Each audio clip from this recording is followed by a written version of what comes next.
Good morning and welcome to another edition of Cranky Gun Reviews. I'm out here today with another Smith and Wesson self-defense value enhanced pistol. Now I did a video a while back, why did I want this gun, with the SD40VE, and recently I just started purchasing 40 Smith and Wesson handguns and ammo, and I figured it would be fitting to try to find an SD40VE and see how this compares to the 9mm. Now, since I've gotten this, the only thing I've done is I've gone out and I found some Smith & Wesson Sigma. They're the SW40 magazines. They have a different floor plate on them, which I'll show you what the difference is. You can see the difference in the floor plate. This is the Sigma floor plate. This is the SW40 floor plate. This one's a little bit more boxy because the older frames were more boxy. But these magazines are 100% interchangeable. And the reason the Sigma ones are nice, they made these in 14 rounds and they're pre-banned, so I can own these. So the SW40VE, traditionally, it's either going to come with a 14 round or a 10 round magazine, double stack. It is 40 Smith & Wesson, has your standard 3-dot sights. Other than the caliber being different, functionally, aesthetically, this is exactly the same as the 9mm variant, but again, it shoots 40 Smith & Wesson. I already did put a Apex trigger spring and whatever the hammer block is. I changed all the springs in this with the Apex ones. It does still have the factory Smith & Wesson hinge style trigger. I actually don't mind these triggers. I like the long trigger pull, but I like the softer spring weight. So this should be around 5.5 to 6 pounds. Originally it was about 10.5 to 11. So 5.5 to 6 pounds on that trigger, but it still has a long deliberate trigger pull. But let's just stop yapping and shut up and shoot. So I just have mostly Herder's round nose flat point ammo, 180 grain. Let's see how she does. I got a target set up at 24 feet, and I'm going to take some shots and then I'll show you what the target looks like.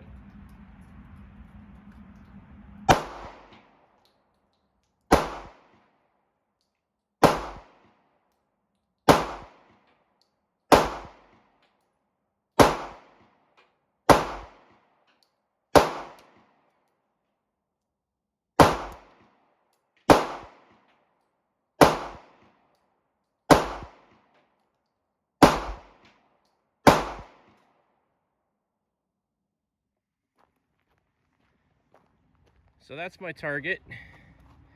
Not horrible. I was a little bit all over the target, but I anticipated the recoil after the first 2 shots. And then once I started figuring out what the recoil was going to be, I walked him in. And that last like 7 or 8 shots that are in the bullseye were the last 7 or 8 shots I took. So I'm going to leave the camera here and go back and shoot that left target, see if I can get a little bit better on this second magazine.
So again, for me, not too terrible. It's about what you see out of me on a new gun.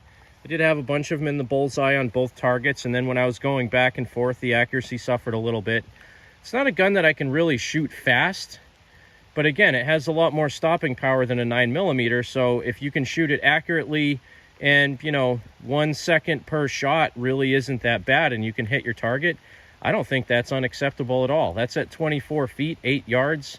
And all of the rounds are within those little targets. Those are a 7x11 target. So again, that's more than ample to hit center of mass on an animal, a person that would be attacking you at 24 feet, 8 yards. I'm gonna go ahead and take one more magazine through this and then I'll end out the video.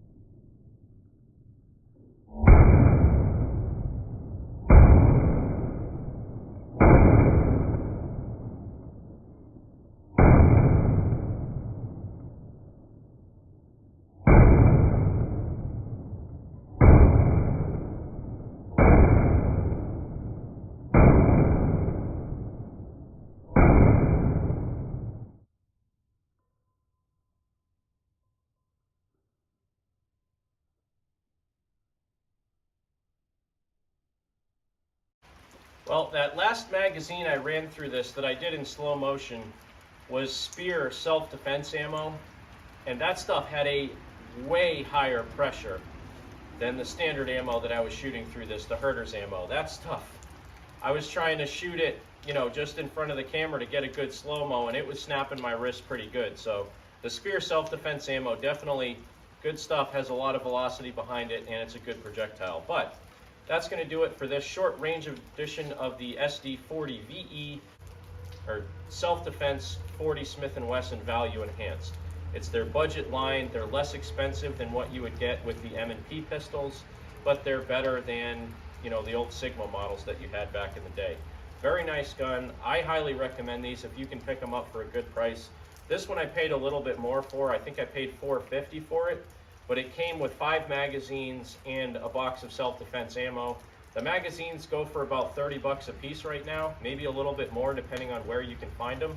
So to get 5 magazines, that's about 150 bucks on top of the cost of the gun. So really I paid about 300 bucks for the gun, and then I got a box of ammo for free, and that's very acceptable. So thanks again for watching this edition of Cranky Gun Reviews with the Smith & Wesson SD40VE.